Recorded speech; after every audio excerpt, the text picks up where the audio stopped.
Welcome back to my channel. Guys, आज हम बात करने वाले हैं एक हॉलीवुड मिस्ट्री थ्रिलर मूवी के बारे में जिसका नाम है केप्ट वुमन।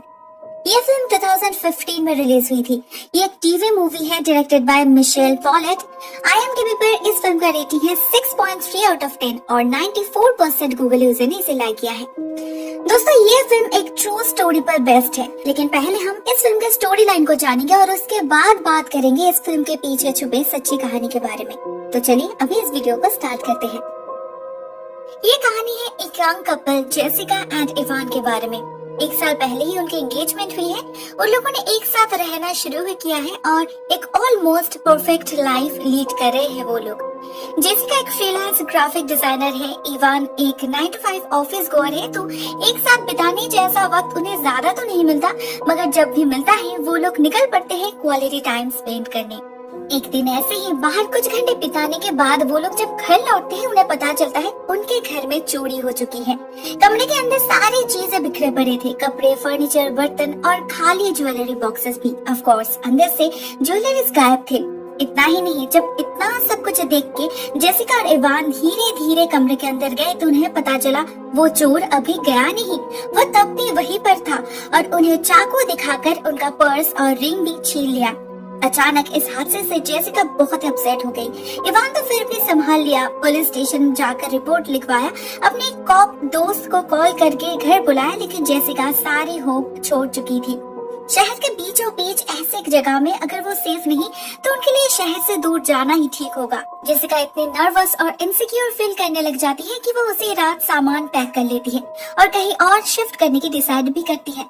इस बार वो लोग शहर से दूर आउटस्कर्ट एरिया में एक घर खरीदते हैं। हाँ, पैसा थोड़ा ज्यादा लगता है, मगर इवान जेसिका के सिक्योरिटी को लेकर कॉम्प्रोमाइज नहीं करना चाहता था। ये घर काफी बड़ा है और लोकेलिटी भी काफी शांत है, तो होपफुली यहाँ पर और कोई प्रॉब्लम नहीं होगी। इस घर में बिल्कुल पहले दिन ही उनका पड़ोसी सिमोन आता है उनसे मुलाकात करने। बंदा काफी अच्छा है, वेल मैनर्ड, फनी और वो कॉलेज में प्रोफेसर भी है। सिर्फ कुछ ज्यादा ही क्लासिक है, बैकडेटेड वाला, और उसका सब्जेक्ट है मेंस स्टडीज।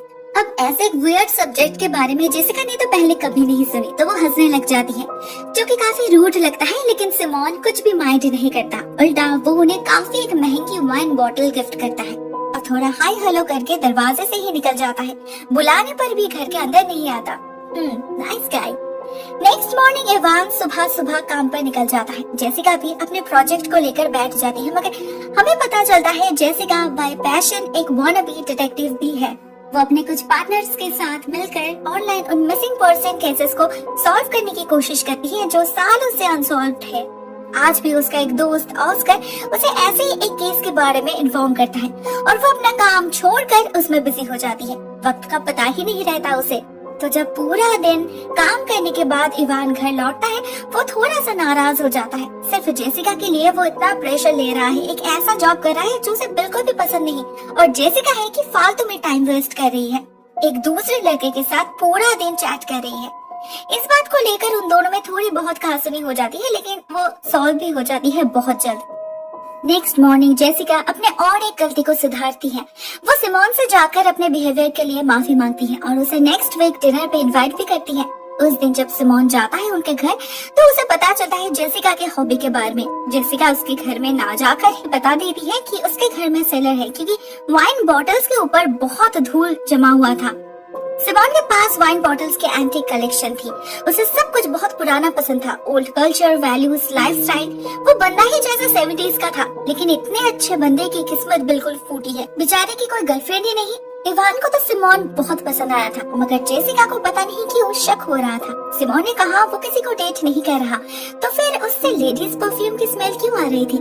कुछ तो गड़बड़ है। और जेसिका का शक कितना सही है वो हमें उसी वक्त पता चल जाता है जब हम सिमोन को उनके प्राइवेट मोमेंट्स को चोरी छुपे एंजॉय करते हुए देख पाते हैं। नेक्स्ट मॉर्निंग जेसिका देखते हैं सिमोन ग्रोसरी शॉपिंग करके लौट रहा है, बहुत सारा। एक सिंगल इंसान के लिए इतना कुछ? जेसिका का शक गहरा होता है। वो इवान से कहती भी है, मगर इवान को लगता है जेसिका कुछ ज्यादा ही डिटेक्टिव बनने की कोशिश कर रही है। इस बात पे उन दोनों का अच्छा खासा झगड़ा हो जाता है फिर से, और इवान इस बार अलग से सोने चला जाता है। सुबह भी वो जेसिका के जागने से पहले ही ऑफिस निकल जाता है। बात इतनी बढ़ चुकी थी, फिर भी जेसिका अपना शक छोड़ नहीं पा रही थी। वो जाती है सिमोन के घर में और बाहर से ही नोक झोंक करती रहती है। सिमोन तो घर में नहीं था तो वो अपने घर लौट जाती है। ऑस्कार से इस बारे में बात करती है कि उसके घर को देखकर लगता ही नहीं कि अंदर कोई रहता भी है। खिड़कियां हमेशा बंद रहते हैं। It's weird.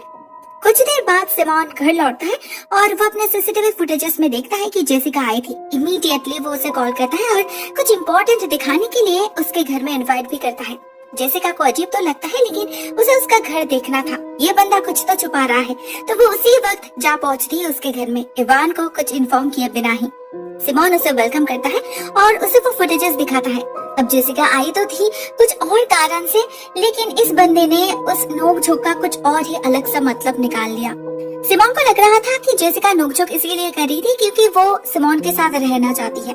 हाँ, उस पागल को यही लगा कि जेसिका सिमोन को पसंद करती है, तो वो डायरेक्टली जेसिका को उसके साथ रहने का ऑफर देता है। जब जेसिका मना कर देती है, भागने की कोशिश करती है, तो ये पागल उसका किडनैप कर लेता है।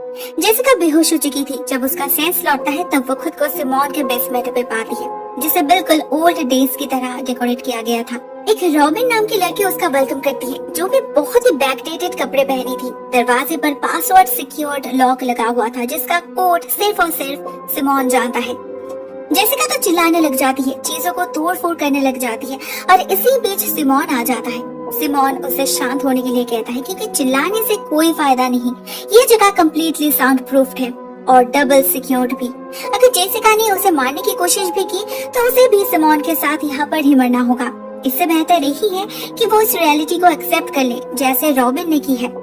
हम देखते हैं उसने जेसिका के घर से उसके कुछ पर्सनल चीजें भी लेकर आया है, जिससे इवान को लगे कि वो भाग गई।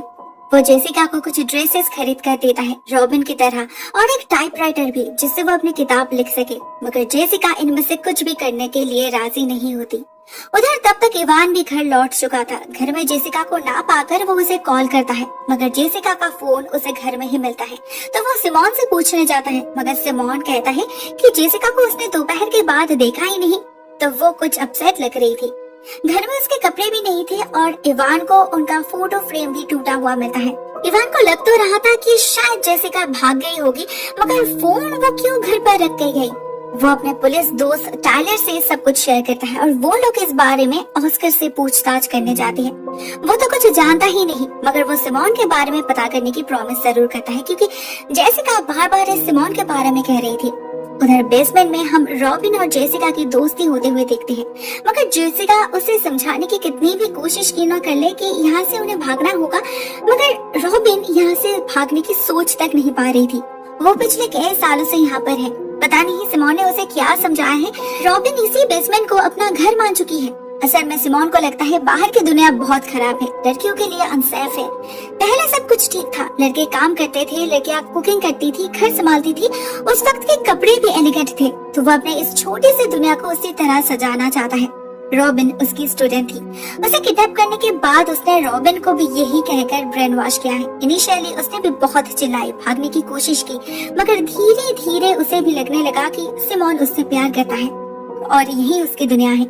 एक्चुअली सिमोन ने उसे डराकर, धमकाकर, मेंटली, फिजिकली अब्यूज कर उसे ये सोचने पर मजबूर कर दिया है, और वो जेसिका के साथ भी एग्जैक्टली यही करना चाहता है। सिमोन जेसिका से उसका मेल आईडी और पासवर्ड ले लेता है, जिससे वो इवान को मेल करता है एक लेटर।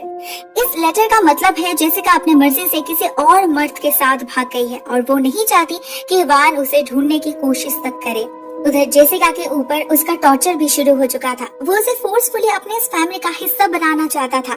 ना मानने पर उसे मार भी पड़ता है। तो कुछ ही दिनों के अंदर जेसिका उसके मनपसंद कपड़े पहनने लग जाती है, मेकअप, हेयर स्टाइल वगैरह भी करने लग जाती है और साथ में वो सिमोन के लिए खाना भी पकाना शुरू करती है। मगर इसमें से कुछ भी वो मन से नहीं कर रही थी, तो जैसे ही उसे मौका मिलता है वो सिमोन पर हमला कर देती है। उसके हाथ बांध के उसे मारने लग जाती है पासवर्ड जानने के लिए, लेकिन रॉबिन उसे रोक लेती है। वो सिमोन के प्रति इतनी कॉमिटेड थी कि वो उल्टा जेसिका को ही मारने लग जाती है। तब तक सिमोन भी आजाद कर लेता है खुद को और जेसिका का प्लान बिल्कुल फ्लॉप हो जाता है। उसी रात सिमोन ब्रूटली उसका रेप करता है। उसके जाने के बाद रॉबिन आती है जेसिका से मिलने। वो उससे माफी मांगती है, कहती है अगर तब वो उसे नहीं रोकती तो उसे भी मेगन की तरह मरना पड़ता। मेगन मेगन सिमोन का पहला शिकार था। वो भी जेसिका की तरह बार बार भागने की कोशिश करती रही, इसीलिए तो उसे मारना पड़ा। लेकिन उसका खून सिमोन ने नहीं, रॉबिन ने की थी। ये उसकी सजा थी।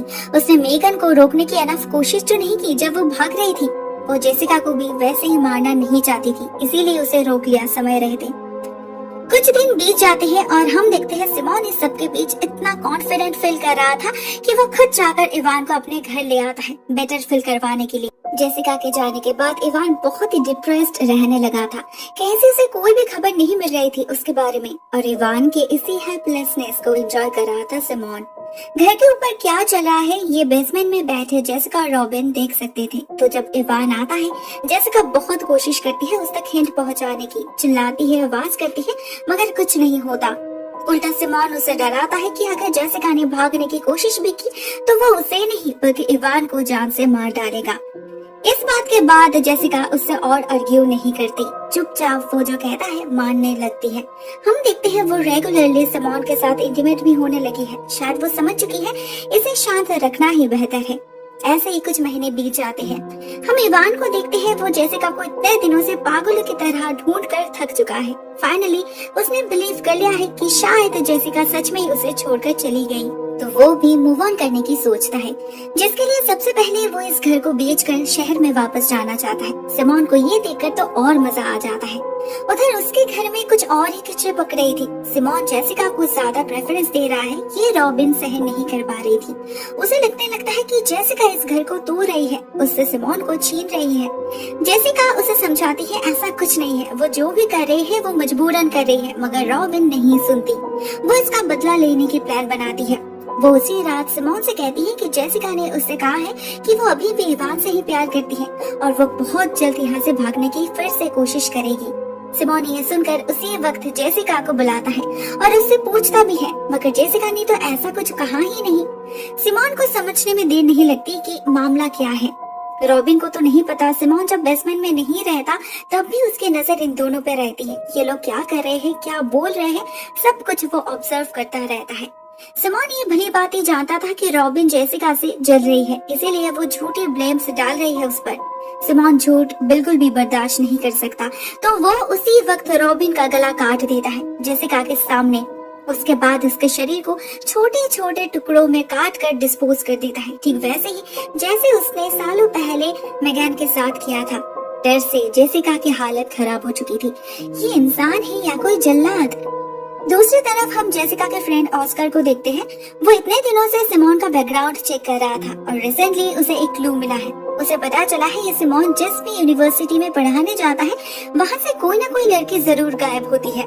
हाँ, ये कोइंसिडेंस भी हो सकता है, मगर एट लीस्ट 2 केसेस ऐसे हैं जिसमें सिमोन के साथ उन लड़कियों का इनएप्रोप्रिएट कांटेक्ट था, जिस वजह से उसे कॉलेज भी चेंज करना पड़ा। उन लड़कियों के मिसिंग होने के बाद पुलिस ने सिमोन को इंटेरोगेट भी की, लेकिन उसके अगेंस्ट कोई सबूत नहीं मिला। ऑस्कर ये सारी बातें जाकर इवान के पुलिस दोस्त टायलर को बताता है। शक तो टायलर को भी हो रहा था, तो वो उसी रात सिमोन के घर जाता है, अंदर सब कुछ चेक करता है। वो बेसमेंट के दरवाजे तक भी पहुंच जाता है, जिसे सिमोन ने बहुत ही केयरफुली अपने वाइन बॉटल्स के कलेक्शन के पीछे छुपा कर रखा था। फिर भी टायलर कुछ समझ ही नहीं पाता, मगर वो सिमोन से कई तरह के सवाल पूछने लग जाते हैं मेगन और रॉबिन के बारे में, जिससे सिमोन डर जाता है और अपने आप को बचाने के लिए वो टायलर का खून कर देता है। जेसिका अपने आंखों से सब कुछ देखती है, फिर भी कोई रिएक्शन नहीं देती, क्योंकि वो जानती है सब कुछ रिकॉर्ड हो रहा है। बहुत मुश्किल से उसने सिमोन का ट्रस्ट जीती है और वो किसी भी कीमत पर इवान को खतरे में डालना नहीं चाहती। सिमोन टायलर को उसके गाड़ी के साथ ही एक अबांडन्ड प्लेस में जाकर छोड़ आता है, जैसे ये लगे कि शायद टायलर वहां गया था किसी इन्वेस्टिगेशन के कारण और किसी लुटेरे ने उसकी जान ले ली। उसका प्लान काम भी कर जाता है। सबको यही लगने लगता है कि वो कोई एक्सीडेंट है, इवान को भी। और कुछ दिन बीत जाते हैं। जेसिका अपनी एक्टिंग कंटिन्यू रखती है। सिमोन को लगने लगता है कि जेसिका उससे प्यार करने लगी है, लेकिन असल में तो जेसिका एक सही मौके का वेट कर रही थी। उसे एट एनी कॉस्ट यहाँ से जिंदा निकलना था, साथ में इवान को भी तो बचाना था। एक दिन सिमोन को पता चलता है कि इवान का घर बिक चुका है, तो वो जेसिका का टेस्ट लेने की सोचता है। वो उसी रात जेसिका को लेकर ऊपर जाता है। इतने महीनों बाद बेसमेंट से निकलकर जेसिका की धड़कन तेज हो जाती है, मगर वो कुछ एक्सप्रेस नहीं करती। सिमोन उसे दरवाजे के सामने तक ले जाता है, ऑफ कोर्स गन के साथ, लेकिन जेसिका बिल्कुल शांत रहती है, जैसे वो भागना चाहती ही नहीं। जब सिमोन उसे दिखाता है कि इवान का घर बिक चुका है, वो कल ही शहर वापस चला जाएगा, तो जेसिका सिर्फ इतना कहती है कि उन्हें इवान को कुछ गिफ्ट देना चाहिए। सिमोन वैसा ही करता है, एक वाइन का बोतल लेकर जाता है इवान के घर में, और तब हमें पता चलता है जेसिका के प्लान के बारे में। उसने सिमोन के कॉलर पे लिपस्टिक का दाग छोड़ दिया है, जैसे वो इवान के कपड़ों पर करती थी। इसे उसका सिग्नेचर मार्क कह सकते हैं हम। इसे देखते ही इवान को शक होता है। ऊपर से नेक्स्ट डे उसे ऑस्कर से पता चलता है कि टाइलर के गायब होने से ठीक पहले ऑस्कर से उसकी बात हुई थी, वो भी सिमोन के बारे में। दूसरी तरफ हम जेसिका को देखते हैं अपने प्लान के नेक्स्ट स्टेप को अंजाम देते हुए। उसने आज रूबर्ट पाई बनाई है, इवान की फेवरेट, और सिमोन को उसे अपने हाथों से खाने पे मजबूर किया है। उसे पता था इवान को उसका सिग्नेचर मार्क जरूर दिखा होगा और वो उसे ढूंढने जरूर आएगा, और अगर वो आ गया तो उसे इस पाई की खुशबू बेसमेंट तक खींच लाएगी। होता भी बिल्कुल ऐसा ही है। इवान सिमोन के घर में जाकर हर जगह ढूंढने लग जाता है, और वो उस पाई को भी स्मेल कर पा रहा था, जिससे वो और श्योर हो जाता है कि जेसिका यहीं पर है। इस सब के बीच सिमोन भी समझ जाता है कि जेसिका का प्लान क्या है। वो उसे लॉक करके ऊपर भागता है, लेकिन जाने से पहले लॉक पर फिंगरप्रिंट्स छोड़ जाता है, क्योंकि उसके उंगलियों पर सिरप लगा हुआ था। सिमोन ऊपर जाकर अचानक से इवान पर हमला कर देता है, उसे मारने लगता है।